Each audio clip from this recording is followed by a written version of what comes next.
안녕하세요. 신중년을 위한 라이프 코칭 강의를 진행하는 양현주 코치입니다. 지난 시간에는 경청의 중요성과 경청 방법에 대해서 알아봤습니다. 이번 세 번째 시간에는 경청을 더 잘하는 방법으로 질문하기에 대해서 알아보겠습니다. 코칭 대화의 방법 중 경청에 더해서 질문하기가 굉장히 중요합니다. 왜냐하면 적절한 질문은 상호 간의 이해와 소통을 향상시키는 좋은 도구거든요. 첫 번째, 상대방의 의견 이해하기입니다. 의견은 생각 또는 마음과 같은 의미로 자주 사용됩니다.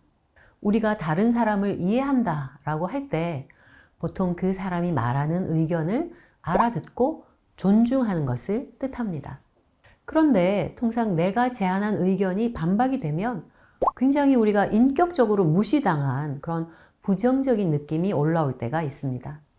이렇게 되면 자기 정체성을 대변하는 그 의견을 지키기 위해서 막 사람들하고 논쟁을 벌이죠. 혹은 자기가 제시한 의견이나 아이디어의 탁월성을 강조함으로써 자기의 가치를 높이거나 타인에게 지지 않기 위해 경쟁적인 대화로 흔히 몰아가기도 합니다. 이렇게 비생산적이거나 혹은 과도하게 경쟁적이거나 자기 주장을 포기하는 위축된 대화의 실패는 대부분 의견에 포함된 제안자 개인의 인격성이 존중받지 못하기 때문입니다. 직장이나 가정에서 이런 의견 대화를 원만하게 이끌기 위해서는 의견 대화의 특성을 이해하고 대처해서 자기가 취약한 어떤 부분의 대화 능력을 의도적으로 키워나가야 합니다. 두 번째는요, 사람마다 의견 표현 방식이 다 다른데요. 거기에 대해서 좀 설명을 드리겠습니다. 사람들이 어떤 의견을 표시할 때 각자 사람들은 독특한 나름대로의 소통 방식을 취합니다.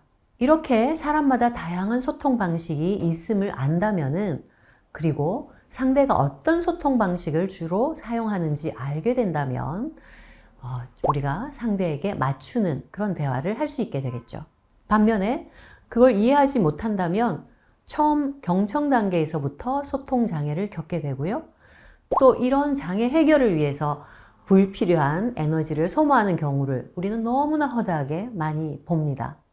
자, 그렇다면은 우리가 일상적인 대화에서 자주 쓰이는 세 가지 소통 방식에 대해서 조금 더 살펴보겠습니다. 첫 번째인데요. 말하는 사람이 정말 세세한 것 하나하나를 설명해 나가는 나열형 타입일 경우입니다.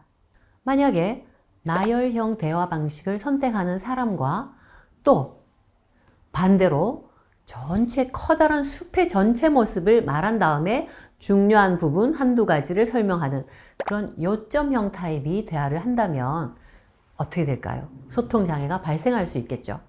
예를 들어서 직장에서 나열형 부하 직원에게 업무 설명을 듣는 요점형 상사를 한번 생각해 봅시다.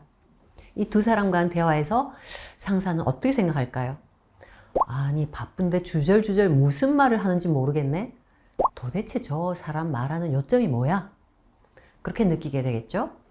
그리고 또 듣는데도 어려움을 겪게 됩니다. 이때 상사가 자신과 부하 직원의 서로 다른 소통 방식을 먼저 이해하고 있다면 지금은 시간이 없으니 중요한 요점만 먼저 말해주면 좋겠어요 라고 말한다면 부하 직원이 상처받지 않고 상사의 요구에 따를 수 있게 되겠죠. 두 번째는요, 상사가 논리 해결 중시형 사람인데 반해서 부하 직원이 사람 관계 중시형일 경우에 의견을 나눌 때 상당히 애로를 겪을 수 있습니다. 상사는 굉장히 빠른 해결 방안을 찾는 데 반해서 부하 직원은 관계에서 오는 부당함, 불편함 이런 것에 비중을 두어서 말할 수 있을 겁니다. 이럴 때 상사가 부하 직원의 대화 스타일을 이해하지 못하면 아니, 이 사람은 일에는 관심이 없고 쓸데없는 것에만 신경을 쓰는 사람이구먼. 이렇게 판단해가지고 경청과 대화에 실패하게 됩니다. 세 번째입니다. 직설적이고 공격적이고 지배적인 대화 방식과 우회적이고 돌봄형 배려적인 대화 방식의 차이입니다. 특히 이런 직설 공격형의 상사나 부모와 우회, 돌봄형 부하 직원이나 자녀 사이는 굉장히 힘의 균형이 어긋나기 때문에 소통 장애가 매우 빈번하게 발생합니다. 직설적이고 공격적인 대화 방식을 사용하는 상사나 부모의 일방적인 잔소리 또는 굉장히 빠르고 높은 목소리를 이러한 우회 돌봄형 부하 직원이나 자녀가 계속 감당해내기는 굉장히 어렵거든요. 우회 돌봄형 타입은 경청에 집중할 수 있는 에너지를 빼앗겨서 상대가 말하는 내용에 쏟아야 할 그런 에너지가 분산되게 됩니다. 그렇지만 겉으로 보기에는 부하 직원이나 자녀가 굉장히 잘 듣는 것처럼 보이기 때문에 내가 정말 대화를 잘 해나가고 있구나 라고 착각하게 되는 거죠. 이처럼 의견 표현의 수준은 사회 문화와 성장 환경의 영향을 많이 받습니다. 특히 회사 등 자신이 속한 집단의 소통 문화에 사람들은 맞추려는 경향이 있습니다. 예를 들면 권위적이고 경직된 그런 조직 속의 사람들은 자기 의견 표현을 그렇게 하지 않습니다.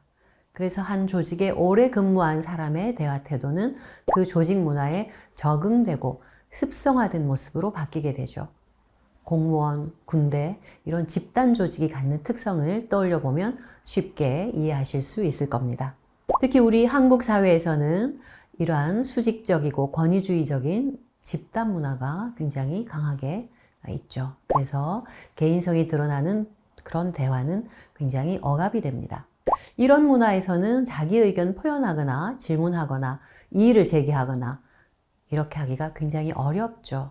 그럼에도 불구하고 어릴 적에 자기 의견을 충분히 말했던 가정에서 자란 사람은 상대방의 자유로운 의견을 수용하고 또 권장할 그런 가능성이 많습니다.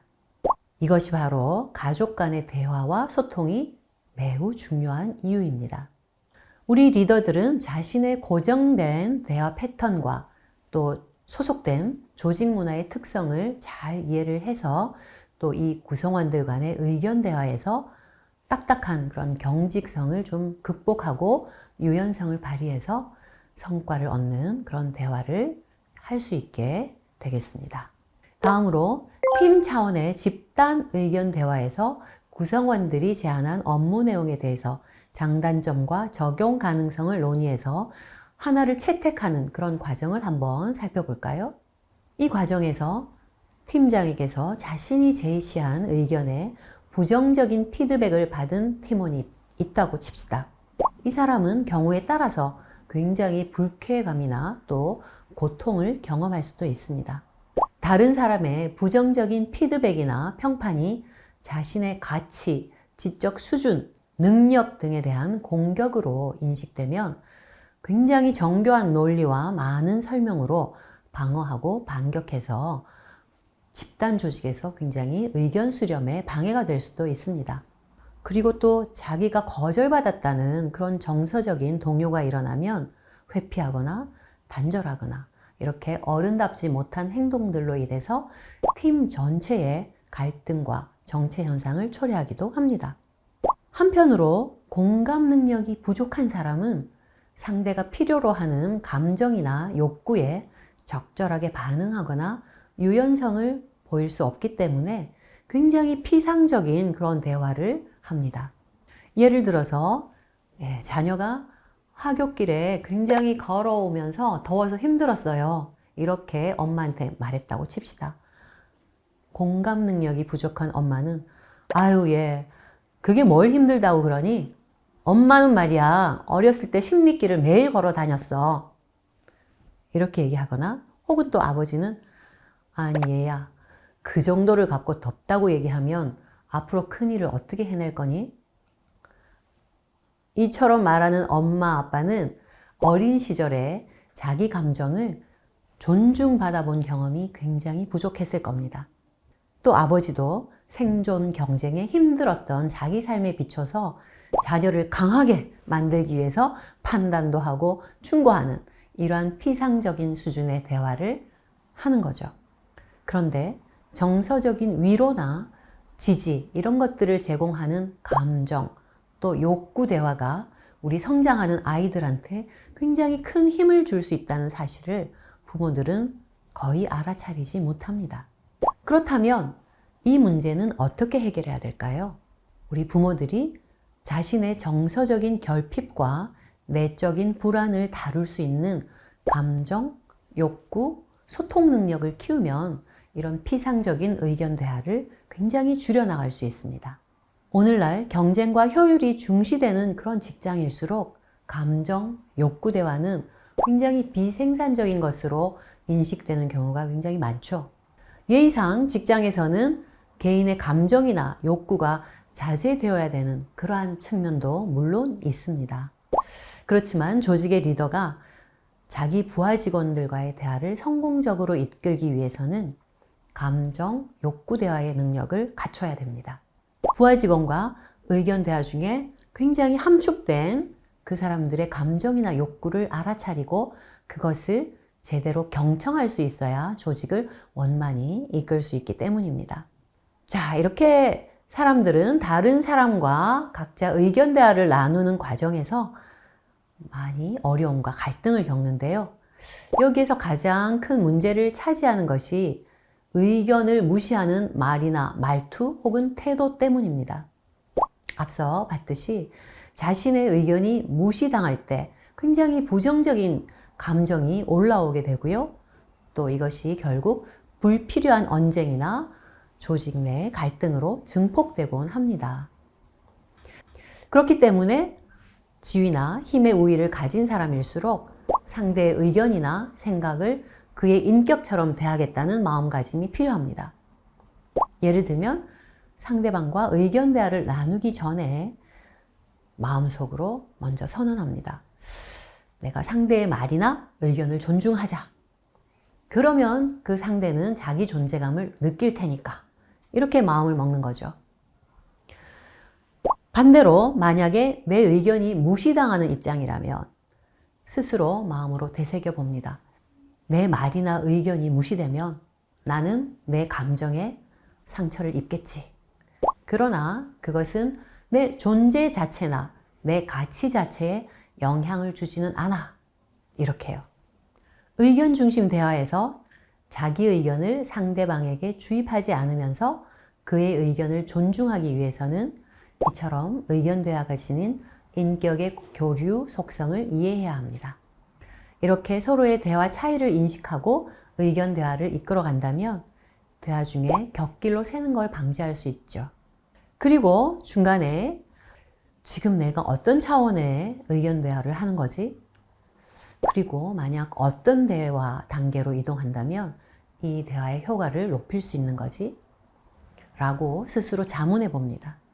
그러면 대화 중에 상대방의 감정이 격앙되고 있는 듯이 보이니까 지금은 내가 이기는 것보다는 그의 의견에 공감하고 수용해주는 말을 하는 것이 정말 필요하겠네. 이런 태도의 변화를 경험할 수 있습니다. 대부분의 상사나 혹은 부모, 교사들이 각자의 부하 직원이나 자녀, 또 학생들한테 아유, 맨날 똑같이 말해도 못 알아듣네. 이렇게 불평하는 경우를 굉장히 많이 경험하셨을 겁니다. 이것은 듣는 사람이 경청의 대화 방식을 사용하지 못해서 초래되는 자신들의 소통 실패를 상대에게 전가하는 겁니다. 특히 의견 대화에서는 힘의 우위에 있는 사람이 의견 대화의 특성을 잘 이해해서 자신의 대화 방식이나 의견 또는 관점에 내가 한계가 있구나 이렇게 자각을 할 때 관점과 대화 방식이 다른 그 사람과의 대화를 성공적인 대화로 이끌 수 있습니다. 자신의 의견을 관철하는 것이 필요할 때도 있지만 대부분은 자기 의견이 상대방에게 자발적으로 수용되도록 하는 것이 굉장히 중요합니다. 예를 들어서요, 부모는 자녀의 앞날을 위해서 굉장히 많은 시간과 정성을 들여서 유익한 말들을 해준다고 하지만 대부분의 자녀는 이걸 잔소리로 받아들일 확률이 굉장히 크다는 겁니다. 결론적으로 대부분의 사람들은 자기 의견이나 방법이 옳다 이런 신념과 기준을 갖고 살고 있죠. 그렇기 때문에 사람들은 다른 사람들로부터 충고를 받는다거나 설득당하는 걸 굉장히 싫어합니다. 그리고 대신에 자기 의견을 다른 사람한테 주입하려고 하죠.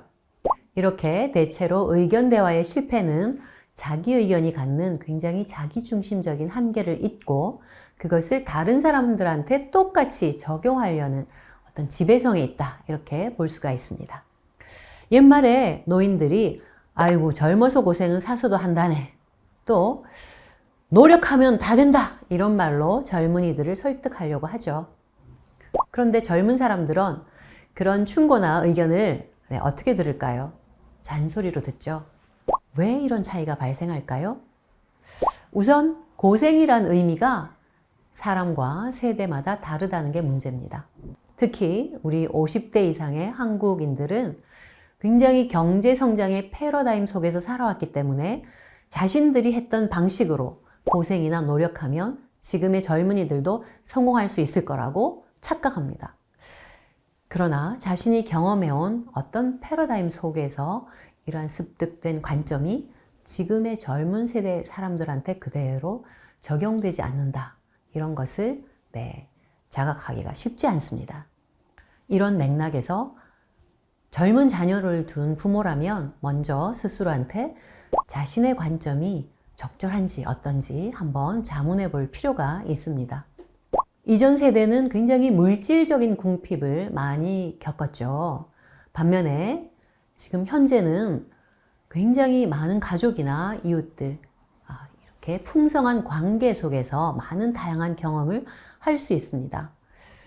그러나 요즘 젊은 사람들은 이러한 최고 수준의 물질적 그리고 지적인 환경을 경험하고 있지만 어떤 자연이나 인간 친화적 그런 정서 경험이 굉장히 결핍되어 있죠. 그래서 우리 기성세대가 모르는 영역에서 보다 더 어려움을 겪을 수가 있는 겁니다.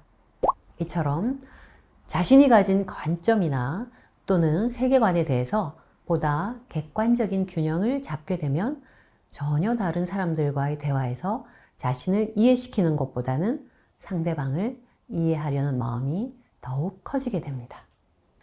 대화 중에 상대방보다 우위에 있는 사람들은 내가 나이가 많으니까 또는 지위가 높으니까 혹은 지식과 경험이 많으니까 또 이런 마음을 가지고 상대와의 의견 대화에서도 그대로 적용하려는 그런 경향이 있습니다.